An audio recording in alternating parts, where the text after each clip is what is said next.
This is Ramney Perez. I'm the pastor of Fordham Community Church, and I'm coming to you from Fordham Community Church. And this is another episode, hot off the press, of Café Con Letras, where we aim to provide biblical answers for the block.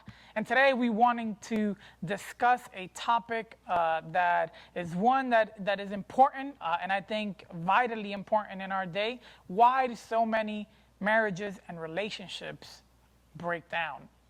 And I have 8 reasons really to be able to think about that for you today. There's 8 reasons why I think a lot of relationships in our day and marriages in our day end up breaking down. And when you really look out on the world, why there's so much brokenness in relationships. Now, you may be interested in this topic because you're trying to cop yourself a bae.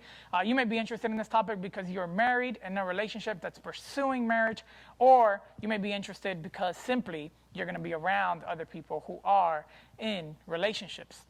So first one, I think relationships break down in our day because there is this fundamental, really, assertion and question in our day as to who even defines what it means to be in a relationship, who is in a marriage relationship, what does it even mean to enter into a marriage relationship. You know, one of the greatest lies of our time is that we actually get to ultimately make that decision rather than God. And I think so much brokenness in our relationships in our day comes from not understanding, not being willing to submit to and follow God, who actually designed romantic relationships, that designed marriage. And so because of that, there's all kinds of brokenness that comes into play. You know, it's interesting if you think about, for example, a phone. Can you imagine with me that we gave a phone to a person who's never seen a phone before? They have no concept for what a phone is. And you said, hey, here's this object, and they feel it in their hands, and they realize, hey, it's a hard object. It's an object that seems sturdy. I need to, hammer some nails on my wall. Let me go ahead and start using this object to hammer those nails. But they become frustrated as they start doing that because they realize, man, every time I hammer this thing in, it breaks. See, the problem is that's not the intended purpose of the phone. The phone is meant to be used to talk to someone who's miles and miles and miles away. And so in the same way with marriage, when you don't use it for its intended purpose, following the Creator's guidelines, you're going to experience inevitably all kinds of brokenness in it. And so I think in our day, there's all kinds of brokenness in marriage because there's all kinds of questions and bucking up against God himself who defines it. I think the second reason is because so many marriages just have the wrong shape. So many relationships have the wrong shape. Now you're like, what in the world do you mean by the wrong shape?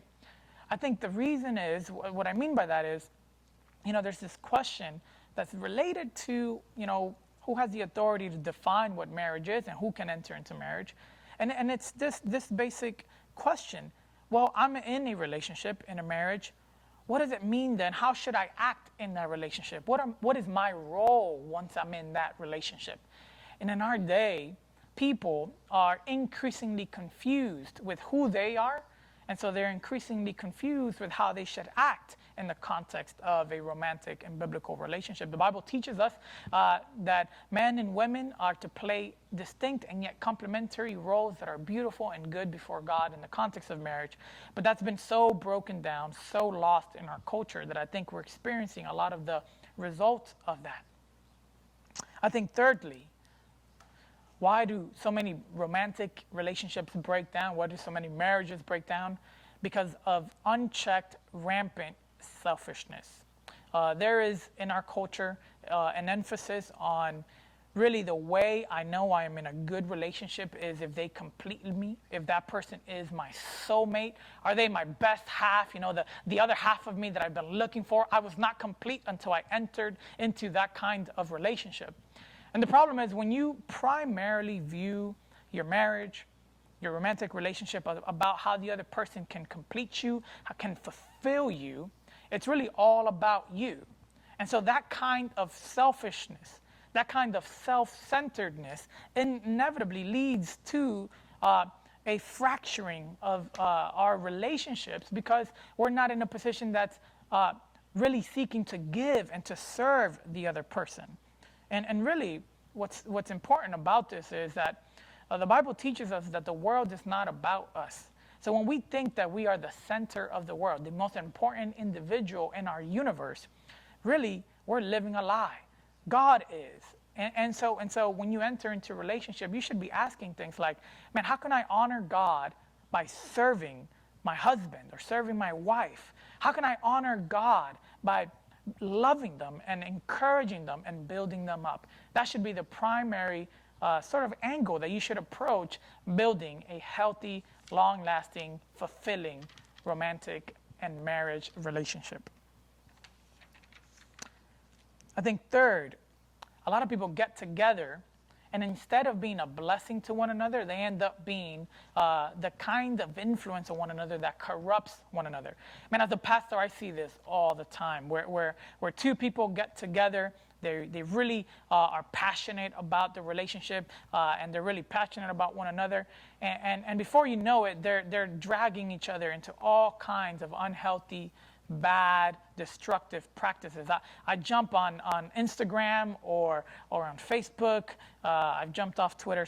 But I see people posting pictures and longing and posting stories, longing for some kind of relationship that fulfills them. That is awesome. That's great. But there's this expression of, man, I can't find that person. I was with this individual and they were dragging me down. They were not letting me be or live my best life. That's the kind of angle and the experience so many people are experiencing, which I think is true.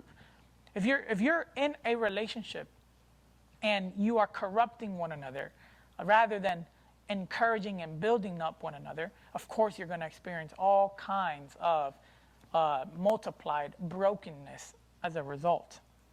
I think another reason so many marriages and relationships end up experiencing brokenness is because of the reality that they are like ponds rather than like rivers.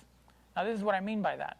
I think a healthy marriage and a healthy relationship needs to have a direction, a vision, and a mission that exists as a central core reality to that marriage.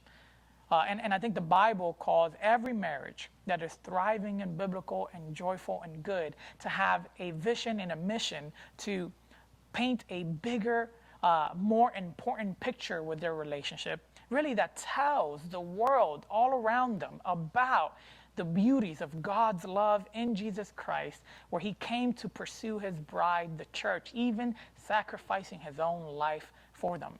And I think if that's beginning to lose influence on the center of a relationship, or if it's not even there, if you're like, man, I didn't even know marriages should even think about that kind of thing, then you're losing a vision and a mission that is the kind of thing that can sustain and give purpose to a marriage.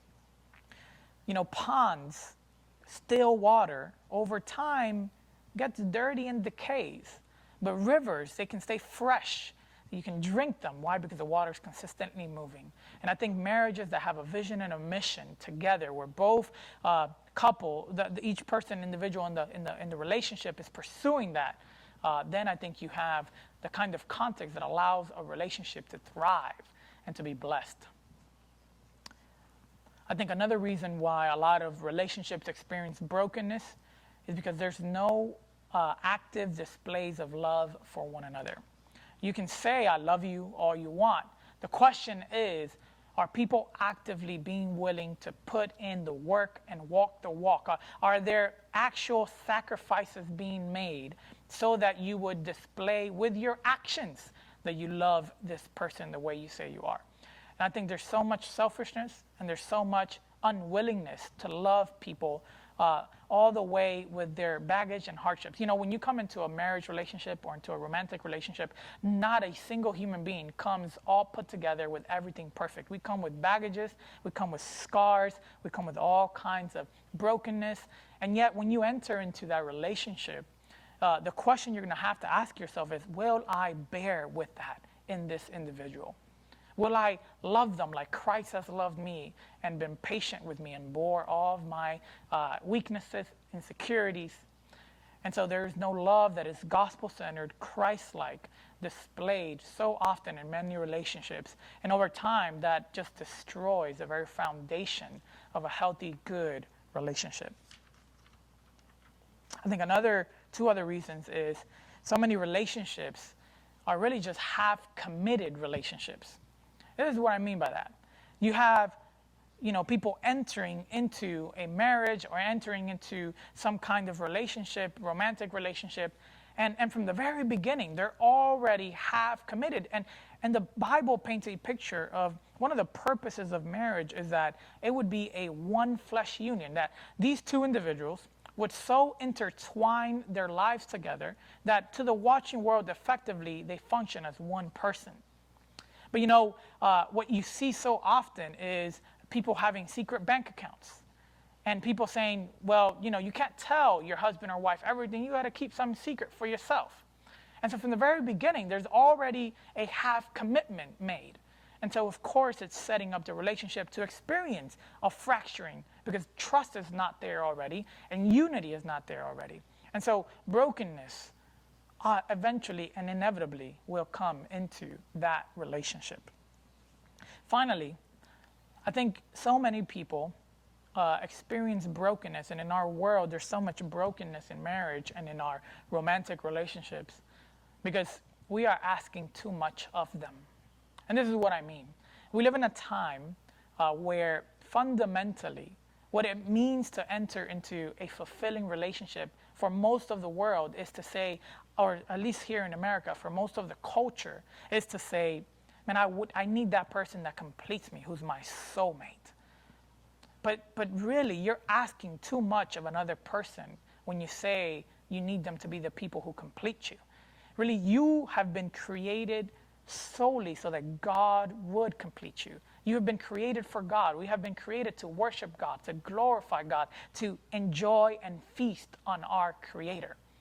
And no relationship, no individual is able to fill the eternal gap placed in the human heart as God is able to through Christ Jesus when you enter into a relationship with him.